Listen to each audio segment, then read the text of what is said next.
Assalamualaikum warahmatullahi wabarakatuh.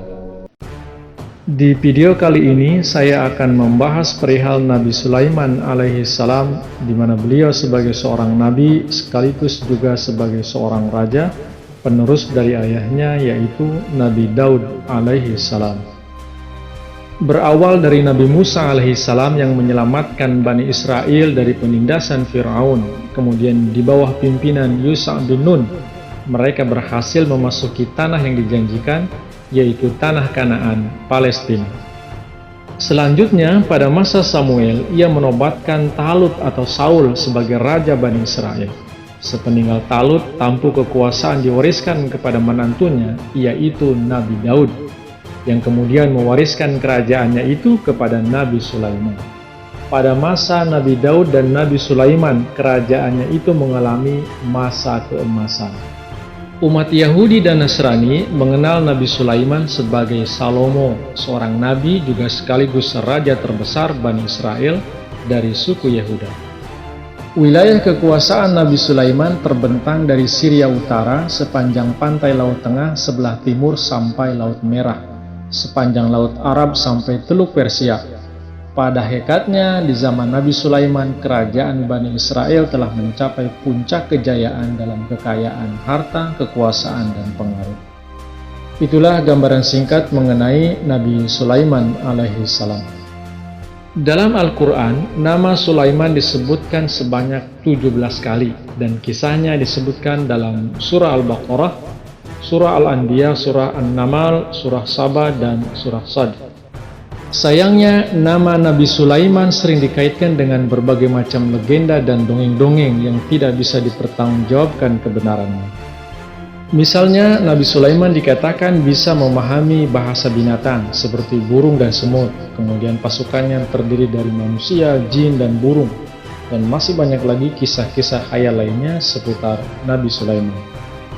Benarkah hal-hal aneh dan tidak masuk akal itu terjadi dan dialami oleh Nabi Sulaiman? Mari kita sama-sama lihat ayat-ayat Al-Quran sebagai sumber utama pengetahuan kita mengenai Nabi Sulaiman. Dalam Al-Quran, Allah Subhanahu wa Ta'ala berfirman, "A'udzubillahi minasyaitonirrajim, wa waritha Sulaimanu Daud, wa qala ya ayuhan nasu 'allimna mantiqat tayri wa utina min kulli syai'. Inna hadza lahuwal fadlul mubin." Dan Sulaiman telah mewarisi Daud, dan ia berkata, "Hai manusia, kami telah diajari bahasa burung, dan kami telah dianugerahi segala sesuatu. Sesungguhnya inilah karunia yang nyata." Dari ayat inilah kemungkinannya Nabi Sulaiman dianggap mengerti bahasa burung. Benarkah ayat ini maksudnya demikian, bahwa Nabi Sulaiman bisa memahami suara-suara burung? Dalam ayat ini Nabi Sulaiman mengatakan ulimna mantiqat tayr, yang artinya kami telah diajari bahasa burung. Mantik atau bahasa berasal dari kata natoko yang berarti ia berbicara dengan suara dan tulisan yang membuat maksudnya menjadi jelas. Oleh karena itu, natik dipergunakan untuk pembicaraan yang terang maupun tidak terang, dan juga untuk keadaan sesuatu yang sama artinya dengan pembicaraan yang terang. Secara lahiriah merupakan kata-kata yang dituturkan, dan secara batiniah ialah pengertian. Kata itu pun dipergunakan berkenaan dengan binatang dan unggas bila penggunaannya secara kiasan. Jadi yang dimaksud dengan kalimat diajari bahasa burung dalam ayat ini adalah Nabi Daud dan Nabi Sulaiman mampu melatih dan memanfaatkan burung-burung. Untuk apa? Untuk membawa berita-berita dari satu tempat ke tempat lain dalam mengendalikan kerajaan di bawah kekuasaan yang sangat luas itu. Pemanfaatan burung sebagai sarana menyampaikan informasi dari satu tempat ke tempat lain sangat penting dan banyak digunakan di masa lalu sebelum adanya teknologi informasi canggih seperti saat ini. Kemudian dalam ayat berikutnya Allah Subhanahu wa Ta'ala berfirman, "Wa husyira li Sulaimana junudu minal jinni wal ins wa tayr fahum yuza'un." Yang artinya, dan dihimpunkan bagi Sulaiman laskar-laskarnya bersama-sama, terdiri dari jin dan manusia dan burung-burung. dan mereka dijadikan pasukan-pasukan yang tertib. Dari ayat inilah munculnya pemahaman bahwa Nabi Sulaiman punya bala tentara dari jin, manusia, dan burung. Namun apa sebenarnya yang dimaksudkan dengan jin, manusia, dan burung dalam ayat ini? Untuk memahaminya, kita bisa membandingkan ayat ini dengan ayat-ayat lain yang juga mengisahkan tentang Nabi Sulaiman, yaitu surah Al-Anbiya ayat 82, surah As-Saba ayat 12, dan surah Shad ayat 37. Dari itu kita mendapatkan pemahaman bahwa yang dimaksudkan dengan pasukan jin, manusia, dan burung secara singkatnya adalah gambaran tentang 3 kesatuan atau 3 angkatan tentara Nabi Sulaiman alaihissalam. Jin yang disebutkan dalam ayat ini dan ayat 12 dari surah As-Saba yaitu satu kesatuan tertentu dari tentara Nabi Sulaiman. Sedangkan dalam surah Al-Anbiya ayat 82 dan surah Shad ayat 37 dipergunakan kata syayatin, dipergunakan untuk mengemukakan golongan itu juga. Rupa-rupanya Nabi Sulaiman telah menundukkan dan menaklukkan suku bangsa liar. Itulah kedua kata jin dan syayatin itu yang merupakan bagian tak terpisahkan dari laskar beliau dan melakukan berbagai tugas berat untuk beliau. Sementara itu kata Thair maksudnya adalah kuda-kuda yang bergerak cepat, dapat menggambarkan pasukan berkuda Nabi Sulaiman. Pengertian ini dikuatkan dalam surah Shad ayat 32-34 di mana Nabi Sulaiman dilukiskan mempunyai kegemaran yang besar terhadap kuda.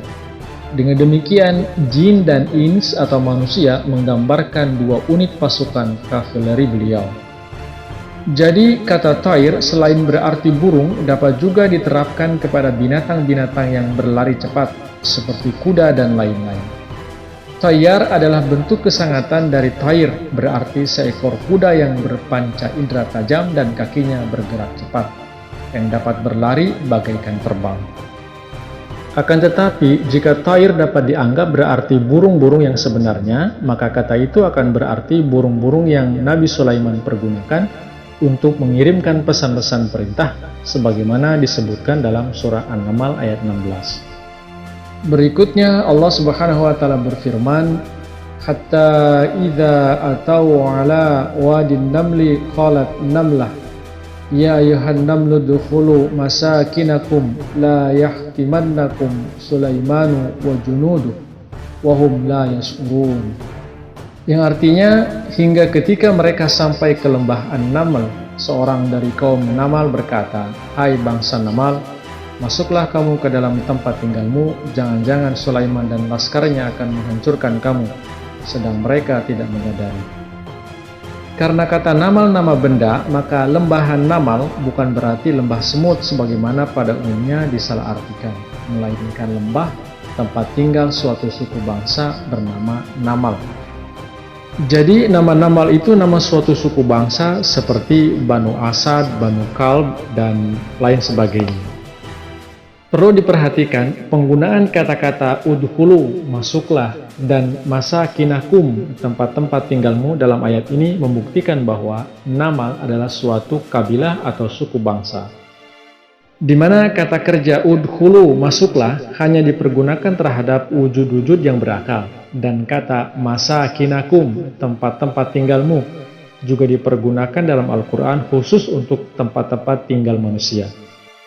Maka An-Namlah berarti seseorang dari suku An-Namal. Orang Namal tersebut mungkin pemimpin mereka, dan ia telah memerintahkan kaumnya supaya menghindari jalan yang dilewati oleh bala tentara Nabi Sulaiman, dan ia memerintahkan kaumnya untuk masuk ke rumah-rumah mereka.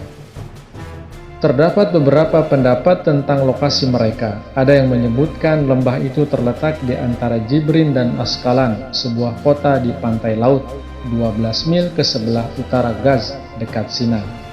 Ada juga yang menyebutkan lembah Namal itu terletak di Yaman. Yang jelas peristiwa itu terjadi saat Nabi Sulaiman dan tentaranya itu sedang dalam suatu gerakan militer menuju Sabah. Boleh jadi beliau melewati lembah tempat tinggal suku bangsa yang disebut Namal itu. Mengapa orang-orang Namal itu nampak ketakutan terhadap Nabi Sulaiman dan pasukannya? Tentu saja di masa itu pasukan Nabi Sulaiman sudah terkenal karena kehebatan mereka, juga kesalehan dan ketakwaan prajurit-prajuritnya itu. Nabi Sulaiman pada masa itu termasyhur ke mana-mana. Nabi Sulaiman alaihissalam adalah seorang raja yang berhasil memajukan negara dan masyarakatnya dengan penuh keadilan dan kesalehan. Karena kehebatannya, kerajaannya menjadi meluas sehingga menaklukkan suku-suku yang liar. Terima kasih telah menyimak video ini hingga tuntas. Jangan lupa untuk terus dukung kami dengan like, share, komen, juga subscribe bagi yang belum.